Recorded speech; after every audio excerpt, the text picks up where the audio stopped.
The sky was a deep, angry crimson, split by jagged streaks of lightning that illuminated the endless expanse of destruction below.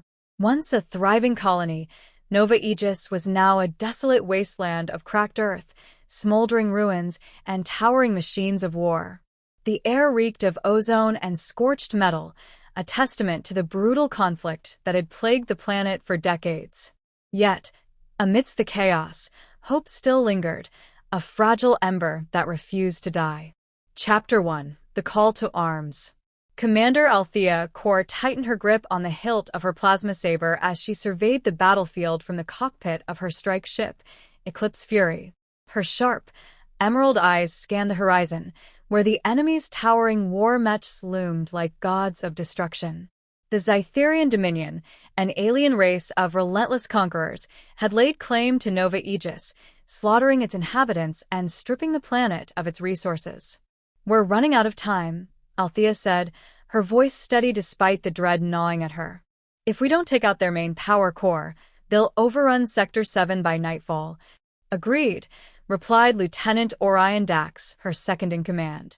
He stood beside her, a tall, broad-shouldered man with a scar running down the side of his face. "But their defenses are impenetrable. We can't just charge in." Althea's lips curled into a grim smile. "Then we'll have to create our own opening." Chapter 2: A Desperate Plan. The plan was simple in theory, suicidal in execution. Althea and her team of elite pilots would launch a diversionary assault on the Dominion's eastern flank, drawing their forces away from the heavily fortified power core. Meanwhile, a covert ground team led by Dax would infiltrate the facility and plant an EMP device to disable the core. As the Eclipse Fury roared into the fray, Althea's heart pounded in rhythm with the ship's engines. She dodged incoming fire with razor-sharp precision, weaving through a hailstorm of plasma bolts and missiles. Behind her, the rest of her squadron followed suit, their smaller ships darting like hornets around the massive enemy mechs. "Stay tight, everyone," Althea commanded over the comms. "We just need to buy Dax enough time." On the ground, Dax and his team crept through the shadows of the Dominion's stronghold, their movements swift and silent. The alien structures loomed around them, their surfaces pulsating with an eerie, organic light. The soldiers' nerves were taut, but Dax's calm determination kept them focused. "Plant the device here," he whispered, motioning to a cluster of power conduits. One of his engineers, a wiry woman named Vega, nodded and got to work. Chapter 3: Betrayal in the Ranks. Just as Vega finished arming the EMP device, a sudden explosion rocked the facility. Dax's instincts screamed danger, and he spun around, weapon drawn. To his horror, one of his own men, a soldier named Kel, was pointing a blaster at him. "You shouldn't have trusted me," Kel sneered. "The Dominion promised me freedom in exchange for your lives." Before Kel could pull the trigger, Dax lunged at him, tackling him to the ground. The two men grappled, their struggle illuminated by the flickering lights of the facility.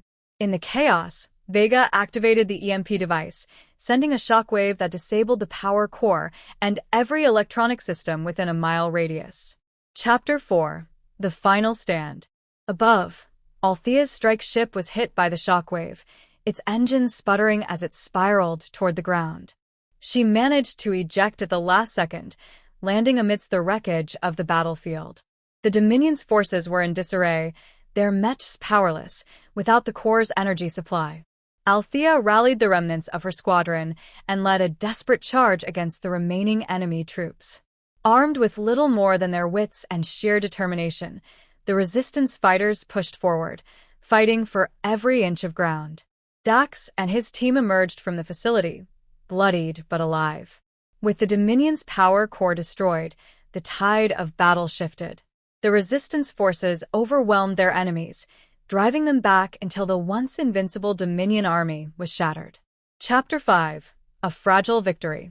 As the sun rose over Nova Aegis, the crimson sky began to soften, its hues fading into a pale, tentative gold. The war was won, but the cost had been staggering. Althea stood amidst the ruins, her armor scorched and battered, her heart heavy with the weight of their losses. Dax approached her, his face etched with exhaustion. "We did it," he said quietly. "For now," Althea replied. "But the horizon is still hostile. The Dominion won't stop. Neither can we." Together, they gazed at the horizon, their resolve unbroken. Nova Aegis had been saved, but the fight for freedom was far from over. In the hostile skies above and the fractured ground below, they would continue to stand, united against the storm.